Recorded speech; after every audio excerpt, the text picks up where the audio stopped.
ঝলমলে পর্দা কিংবা রেড কার্পেটে যার গ্ল্যামারাস উপস্থিতি দেখার জন্য মুখিয়ে থাকেন কোটি অনুরাগী, সেই সানি লিওনি এবার সবাইকে চমকে দিলেন একেবারে অন্যরকম এক সাজে। পরনে হালকা রঙের সালোয়ার স্যুট আর মাথায় ওড়না জড়িয়ে মুম্বাইয়ের জুহুর ইসকন মন্দিরে হাজির হলেন এই বলিউড অভিনেত্রী। সঙ্গে ছিলেন স্বামী ড্যানিয়েল ভেবার। হঠাৎ কেন এমন শান্ত ও সাদামাটা অবতারে মন্দিরে সানি? ঠিক কি প্রার্থনা করলেন তিনি? সম্প্রতি মুম্বাইয়ের বিখ্যাত জুহুর ইসকন মন্দিরে জোরহাত প্রার্থনা করতে দেখা যায় সানি লিওনকে। তার এই ছিমছাম ও শান্ত উপস্থিতির ছবি ইতিমধ্যেই নেট দুনিয়ায় ব্যাপক ভাইরাল হয়েছে। ছবিগুলোতে সানিকে দেখা যায় হালকা রঙের এমব্রয়ডারি করা সালোয়ার স্যুটের সাথে মাথায় ওড়না দেওয়া, চোখে ছিল চশমা।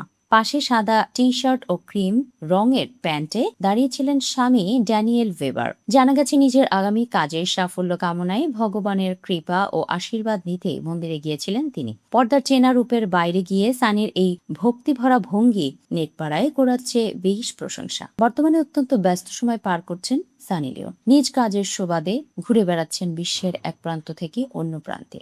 ডিজে ওয়ার্ল্ড ট্যুর নিয়ে ভারত সহ বিভিন্ন দেশে স্টেজ পারফরমেন্স করছেন তিনি। ইতোমধ্যে কানাডা ও থাইল্যান্ডে তার পারফর্ম করার ধামাকা ভিডিও ছড়িয়ে পড়েছে নেট দুনিয়ায়। খুব শিগগিরই এই ওয়ার্ল্ড ট্যুরের অংশ হিসেবে অস্ট্রেলিয়াতেও যাওয়ার কথা রয়েছে সানির। ওয়ার্ল্ড ট্যুরের পাশাপাশি অভিনয় নিয়েও কিন্তু দারুণ ব্যস্ত সানি। বর্তমানে তিনি কাজ করছেন নতুন হরর কমেডি সিনেমা চুড়েলে।